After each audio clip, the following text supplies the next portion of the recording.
New টাউনে নিয়ন্ত্রণ হারিয়ে উল্টে গেল গাড়ি। নিউ টাউনের বক্স ব্রিজের ঘটনা এবং আজ ভোরে দ্রুত গতিতে যেতে গিয়ে নিয়ন্ত্রণ হারায় এই গাড়িটি। নান্টু হাজরা আমাদের প্রতিনিধি এই মুহূর্তে টেলিফোনে আমাদের সঙ্গে রয়েছেন। নান্টু, আরো বিস্তারিত কিভাবে জানা যাচ্ছে, কিভাবে এই ঘটনা ঘটলো, কি জানা যাচ্ছে?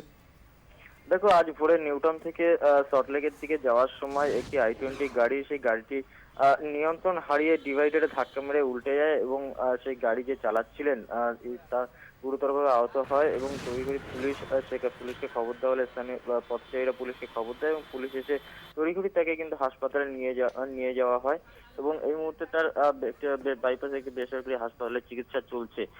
এই ঘটনা দেখো, গতকালও নিউটাউনে পথ দুর্ঘটনায় একজনের মৃত্যু হয়েছে এবং দেখা যাচ্ছে বেশ কয়েকদিন ধরে কিন্তু এই পথ দুর্ঘটনার ঘটনা কিন্তু বেড়েছে বলাই যেতেই পারে এবং এই যে গাড়িটিকে আটক করেছে বিধাননগর ইলেকট্রনিক্স কমপ্লেক্স থানার পুলিশ।